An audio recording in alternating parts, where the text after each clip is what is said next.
তপশিলি জাতি কল্যাণ দপ্তরের উদ্যোগে পশ্চিম জেলার অন্তর্গত তপশিলি জাতি লাভার্থীদের মধ্যে সামগ্রী বিতরণ করা হয়। আগরতলার রবীন্দ্র শতবার্ষিকী ভবনের ২ নং প্রেক্ষাগৃহে আয়োজিত অনুষ্ঠানে উপস্থিত ছিলেন দপ্তরের মন্ত্রী সুধাংশু দাস, বিধানসভার সদস্যা মীনারানী সরকার, আগরতলা পুর নিগমের mayor Dipak Majumdar, deputy mayor Monika Das Dutta সহ অন্যান্যরা।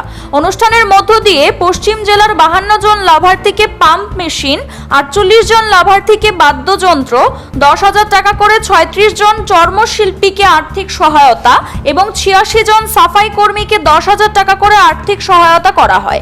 পশ্চিম জেলার মোট 222 জন লাভার্থীকে সহায়তা করা হয় এদিন। তপশিলি জাতি অংশের মানুষ যারা আছে তাদের জন্য, তাদের আর্থিক এবং সামাজিক উন্নয়নের জন্য যারা মহিলা রয়েছেন, অন্যান্য যারা আছে তাদের হাতে সেলাই মেশিন আমরা প্রোভাইড করেছি, সুইং ওয়েট মেশিন আমরা দিয়েছি, 10,000 টাকা আমরা দিয়েছি ইনকাম জেনারেশন অ্যাক্টিভিটিস এর জন্য।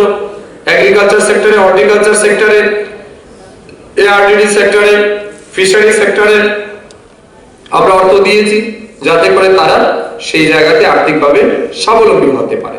তো এই পরিকল্পনা বা প্রক্রিয়া আমাদের ক্রমবর্ধমান চলছে।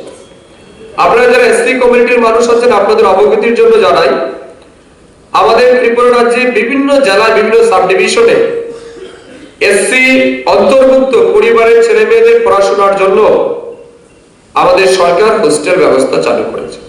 আপনাদের আগরতলা শহরে অনেকগুলি হোস্টেল রয়েছে। এখানে জগন্নাথ বাড়ি রোডে দেখবেন ডক্টর বি আর আম্বেদকর ছাত্রী নিবাস রয়েছে। এখনো আমরা দেখছি যে এসসি ক্যাটাগরি স্টুডেন্ট আমরা 100% দিতে পারছি না, অর্থাৎ সিট ক্যাপাসিটি আছে, অর্থ আমরা দিচ্ছি, খাওয়ার ব্যবস্থা আছে, থাকার ব্যবস্থা আছে, পড়াশোনার ব্যবস্থা আছে, কিন্তু স্টুডেন্ট আমরা পাই না। CRI TV, channel for news and entertainment.